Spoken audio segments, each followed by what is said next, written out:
नमस्कार friends, welcome to smart YouTube study. I am Chandra Prakash. I come back again after 3 days because I have some issues. Now I am well. Today I teach you 10 plus 2 biology, chapter human health and disease. And I special discuss disease tuberculosis. जी हाँ, आज मैं कुछ issues के बाद आज मैं tuberculosis पर special discuss करने वाले हैं, जो बहुत वेरी इंपॉर्टेंट है. टीबी के बारे में. टीबी ट्यूबरकुलोसिस, इसे क्षय रोग, अस्थमा, शीत इत्यादि नाम, तपेदिक इत्यादि नामों से जाना जाता है. तो हम आज कॉपी कलम के साथ बैठते हैं और इसको नोट भी करते जाएंगे. बहुत ही मजा आएगा फ्रेंड्स. तो आपको बताने जा रहा हूं टीबी का हिस्ट्री, यानी कि history of tuberculosis. History of tuberculosis में हम स्टार्ट करते हैं यहाँ बहुत पहले से. तो स्टार्ट करते हैं. टीबी रोग का पता जो है सर्वप्रथम हिप्पोक्रेटस ने लगभग 460 ईसा पूर्व पहले ही कर लिया था. कब कर लिया था? 460 ईसा पूर्व पहले. किसने किया था? हिप्पोक्रेटस. तो हिप्पोक्रेटस ने बताया था, उस समय बताया था कि यह सबसे व्यापक रोग है, यानी कि अस्थमा सबसे व्यापक रोग है. 460 ईसा पूर्व में ही समझ जाओ इसका हिस्ट्री कितना नीचे से है, यानी कि बहुत पहले से है. इसमें उन्होंने बताया कि इसमें बुखार, रक्त भरी खांसी भी शामिल है और यह रोग धीरे धीरे सभी को हो सकता है, यानी कि संक्रामक रोग है. लगभग यह हर व्यक्ति में हो सकता है. यह इतना घातक है, उन्होंने बताया था. किसने बताया था? हिप्पोक्रेटस ने. और उन्होंने एक आनुवंशिक अध्ययन से यह पता चला है कि अमेरिकियों में 100 ईस्वी से यह रोग है, यानी कि अमेरिकियों में आनुवंशिक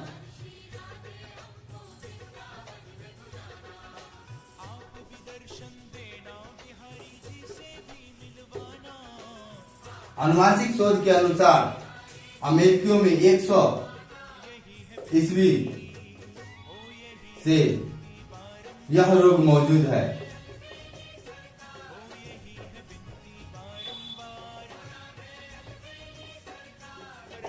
तो यह जानकर बहुत हैरानी हुई कि यह रोग कितना पहले से ही है.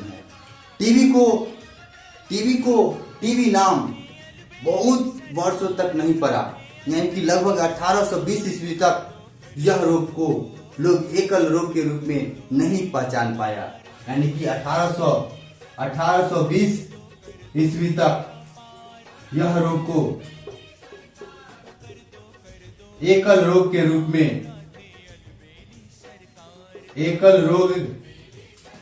में पहचान नहीं हुई.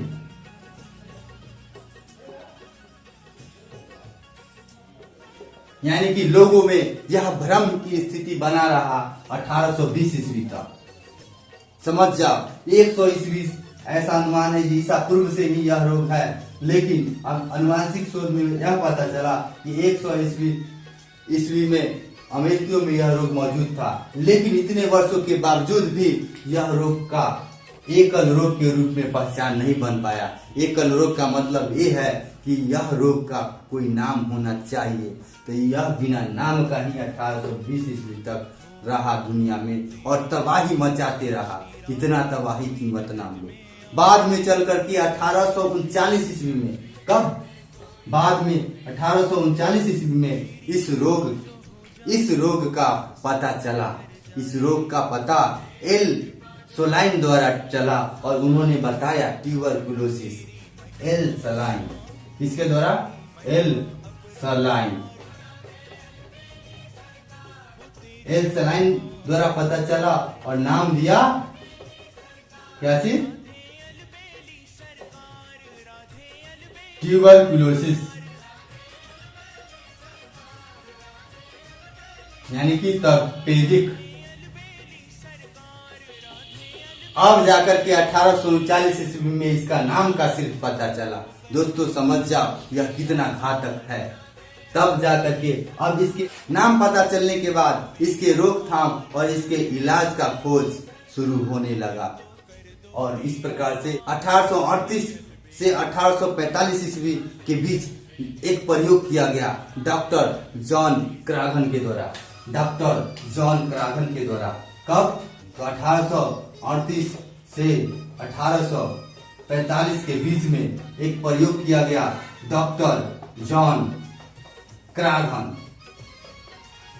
के द्वारा। एक छोटी सी एक स्टोरी है दोस्तों। इन्होंने यह समझा कि इस रोगी को यदि कोई साफ वातावरण और समान ताप वाले क्षेत्र में रखा जाए, समान तापमान वाले क्षेत्र में कुछ दिनों तक रखा जाए तो इसका जीवाणु नष्ट हो जाएगा और रोगी जो है स्वस्थ हो जाएगा, ऐसा अनुमान के लगाया। और इन्होंने प्रयोग भी किया।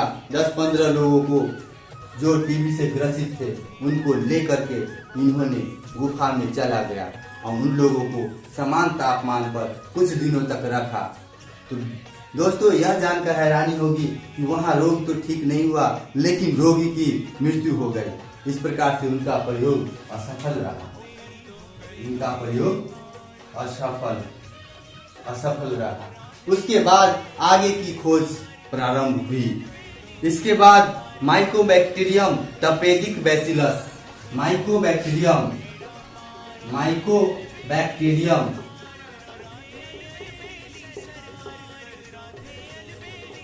टपेदिक बैसिलस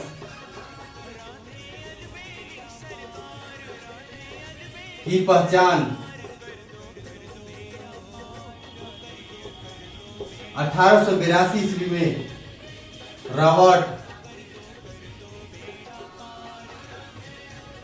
कोख के द्वारा किया गया। जी हाँ, रॉबर्ट कोख ने यह बताया कि यह रोग यानी कि टीबी रोग माइकोबैक्टीरियम टपेदिक बैसिलस जीवाणुओं की द्वारा होता है। यानी कि उन्होंने 24 मार्च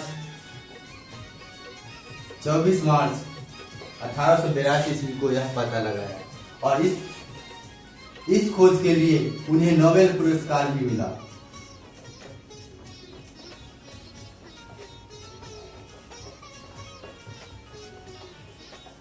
इस खोज के लिए उन्हें नोबेल पुरस्कार भी मिला। उसके बाद सबसे बड़ी खोज हुई अल्बर्ट कालमेट और कैमिल गुएरिन के द्वारा। किसके द्वारा? अल्बर्ट कालमेट और यानी कि अल्बर्ट कालमेट और कैमिल गुएरिन ने 1906 ईस्वी में टीबी के प्रतिरक्षण से संबंधित एक खोज किया और यह खोज बहुत बड़ी खोज थी। यानी कि बीसीजी के टीके की खोज के लिए यह खोज बहुत बड़ी थी। इसलिए बाद में चल करके इसे बैसिलस कालमेट गुएरिन भी रखा गया। यानी कि बीसीजी के एक टीका का नाम है बैसिलस कालमेट गुएरिन।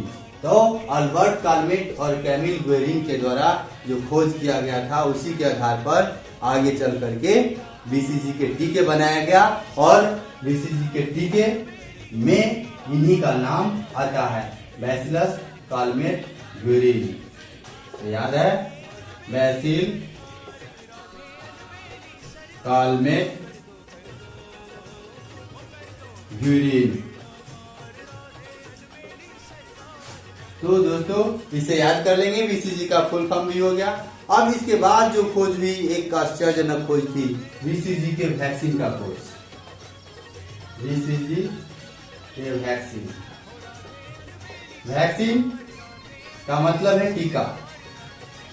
तो बीसीजी के टीके का खोज इस खोज के बाद संभव हुआ और बीसीजी के वैक्सीन सबसे पहले फ्रांस ने विकसित किया। सबसे पहले फ्रांस ने 1921 ईस्वी में विकसित किया। 1921 ईस्वी में सर्वप्रथम फ्रांस ने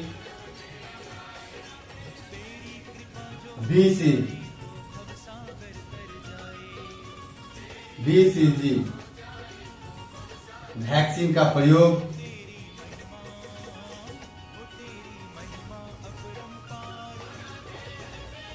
मनुष्य पर किया।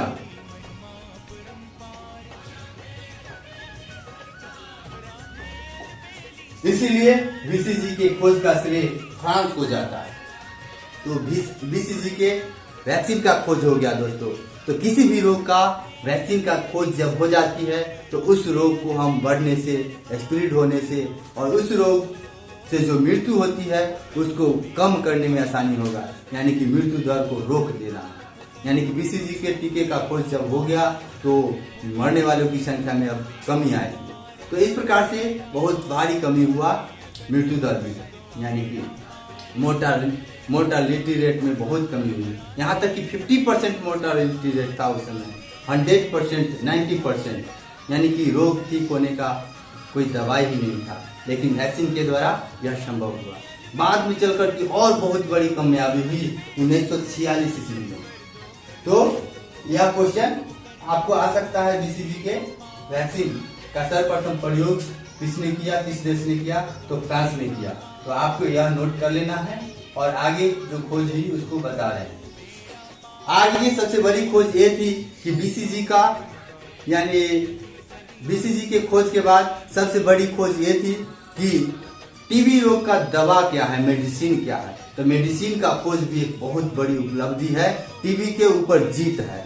यानी कि हम अब टीबी को हरा पाने में 100% सक्षम हो गए हैं। तो इस प्रकार से एंटीबायोटिक विकसित किया गया 1946 ईस्वी में। तो याद रखना है, टीबी के एंटीबायोटिक का खोज कब हुआ और वह एंटीबायोटिक का नाम क्या है? उस एंटीबायोटिक का नाम है स्ट्रेप्टोमाइसिन और खोज हुआ 1946 ईस्वी में।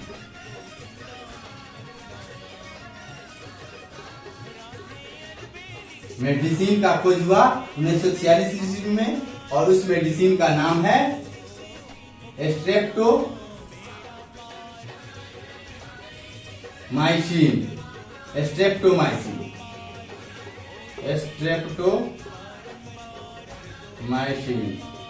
तो याद रखना है फ्रेंड्स, अब जो है मेडिसिन का भी खोज हो गया, वैक्सीन का भी खोज हो गया। अब टीबी को हम हराने में सक्षम हो गए। नहीं तो ऐसा इतिहास और है कि बहुत बड़े बड़े गणितज्ञ भी यह रोग से मरे हैं, शहीद हुए हैं। तो इस प्रकार से अब जो है हमें स्ट्रेप्टोमाइसिन को याद रखना। आगे बहुत दवाई अब इसका है और उसका, लेकिन अब जो अगली वीडियो मेरी आएगी वह वीडियो टीबी के ऊपर ही रहेगी और टीबी का ट्रीटमेंट के बारे में स्पेशल बात आएंगे आपको अगली वीडियो में। यदि आपको पसंद आए हो तो लाइक जरूर करें, शेयर करें, सब्सक्राइब करें यदि अभी तक नहीं किए हैं तो। धन्यवाद, थैंक यू, नमस्कार। फिर मिलेंगे अगली वीडियो में, टीबी के ट्रीटमेंट और कंट्रोल के बारे में लेकर आएंगे अगली वीडियो। इंतजार करें।